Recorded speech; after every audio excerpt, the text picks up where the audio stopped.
بسم اللہ الرحمن الرحیم۔ امید کرتا ہوں تمام دوست احباب خیریت سے ہوں گے۔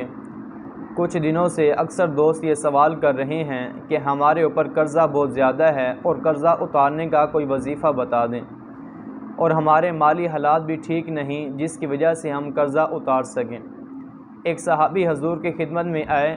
حضور صلی اللہ علیہ وسلم نے صحابی کو دیکھا اور ارشاد فرمایا کہ آپ مجھے پریشان کیوں نظر آ رہے ہیں؟ صحابی نے کہا کہ یا رسول اللہ صلی اللہ علیہ وسلم، میرے اوپر قرضہ بہت زیادہ ہے، اس لیے میں پریشان نظر آ رہا ہوں۔ حضور نے ارشاد فرمایا کہ پریشان ہونے والی بات نہیں، آپ سب سے پہلے نیت کریں اور انشاءاللہ اللہ تبارک و تعالی آپ کے اوپر فضل فرمائیں گے اور چند ہی دن کے اندر آپ کا قرضہ ختم ہو جائے گا۔ صحابی کہتے ہیں کہ چند دن گزرے اور میرا قرضہ اللہ کے فضل سے ختم ہو گیا۔ تو میں آپ کو وظیفہ بتاتا ہوں کہ آپ نے قرضہ اتارنے کی نیت بھی کرنی ہے اور کوشش محنت بھی کرنی ہے۔ انشاءاللہ آپ کا بھی قرضہ چند دن کے اندر اللہ کے فضل سے ختم ہو جائے گا۔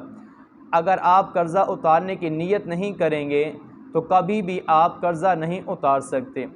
تو سب سے پہلے آپ نے دروشی پڑھنا ہے۔ دروشی پڑھنے کے بعد سورۃ قریش کا ورد کرنا ہے۔